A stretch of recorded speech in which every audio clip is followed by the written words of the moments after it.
Dear ladies and gentlemen, welcome again to your analysis of Yoleno TV. I'm glad you're well from wherever you're watching this channel. And once again, I'd like to thank you so much for those who made us reach 14,000 subscribers. Now, there is recent news that I've just managed to gather about a CNN top award winning lady who revealed what RAILA did for her when she got stuck in Kenya. Now, that's good news.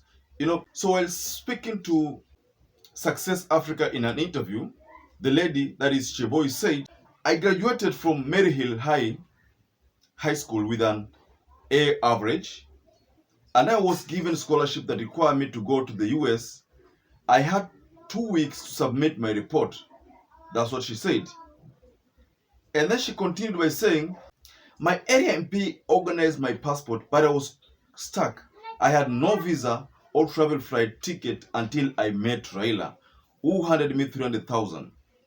So, from what I gather, is that the lady was supposed to study computer science, and she had got a full scholarship to Augustana College in Illinois.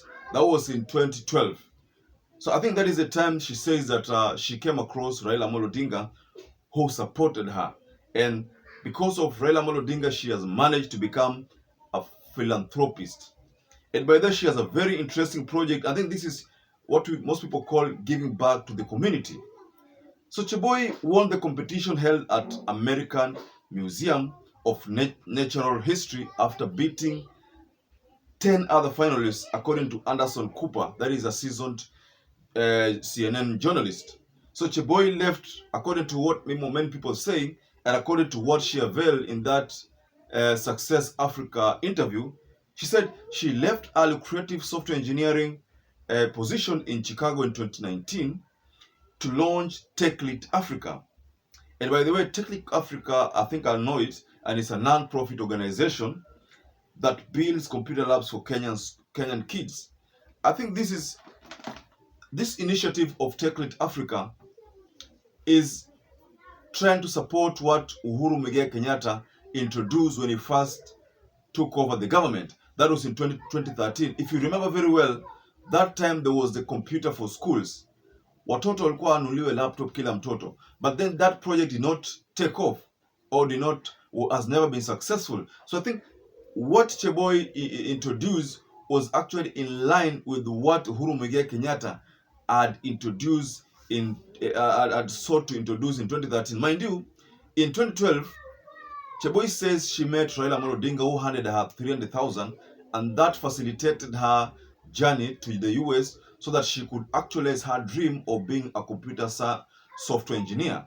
So, owing to the fact that she managed to get to US, then in that college she did that course successfully, and now she has decided to roll out TechLead Africa, which is supporting the idea ile Uhuru alikuwa nayo kitambo ya computer laptops for watoto.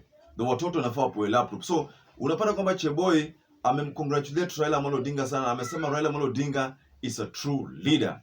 I think this story is very touching, and if I may use that term, or it's actually motivating, because many people have been branding RAILA Amolo Odinga as to having been one person who does not support. I think out there are so many people who have such kind of testimonies. It is only that they don't come out to the limelight. So the people who come out to the limelight are politicians who are only hell-bent on making sure that RAILA Amolo Odinga's name is tarnished. Sometimes when I look at the likes of Boni Alwale, like for example Boni Alwale, there was a time Boni Alwale was a die-hard supporter of RAILA Amolo Odinga. And that time you would not talk anything bad about RAILA Amolo Odinga. I don't know what changed.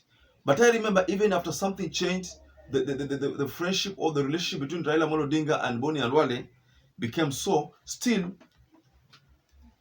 you realize that there was a time Boni Alwale said you cannot take away the achievements that RAILA Amolo Odinga has had on this country. That was in another way trying to say that RAILA Amolo Odinga may achieve mambo mengi sana. So most of the time, what we see in the television or in the mainstream media are politicians trying to tarnish Raila Amolo Odinga's name. But the people like Cheboy, who has good testimonies of what Raila Amolo Odinga has done for them, most of the time are shattered. They don't come out to the limelight. They don't come out to the public to talk about the good things that Raila Amolo Odinga has done for this country. That is one of those testimonies, and it is shocking that that testimony was issued and in attendance. I think the President of the Republic of Kenya was in attendance, and he appeared shocked that this Cheboy, but by the way, Cheboy, I think if I'm not wrong, comes from the Rift Valley. So that means Raila Amolo Odinga is not tribalistic.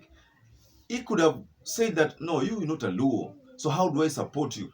But he did not look at that. That means Raila Amolo Odinga is not tribalistic, like many people say. Raila Amolo Odinga is a national leader, and that testimony by Cheboy has revealed exactly that. So, ladies and gentlemen, do you think from what Cheboy has said about Raila Amolo Odinga supporting him to the US, seeks to, and what politician? So between a politician and what Cheboy has said, whom would you believe, ladies and gentlemen? So I think it's high time, people call spade a spade and not spade to be a big spoon. Spade cannot be a big spoon. Let's call it spade with its name. So Raila Amolo Odinga is not tribalistic, ladies and gentlemen. That is something that I was seeking to put straight. From this interview by Cheboy, I'm 100% convinced that no, Raila Amolo Odinga is a national leader, Baba wa Taifa. So ladies and gentlemen, allow me to wind up there. But please, if you're first time viewer, also subscribe to Yoleno TV. Kindly take a moment and subscribe to this channel. Give us a like. You can hit the notification bell so that every time we upload a video, you will always become the first person to get notified. Now ladies and gentlemen, kama kawaida, washukuru sana kwa kuwa na sisi. Asante sana kwa kuwa subscriber wetu.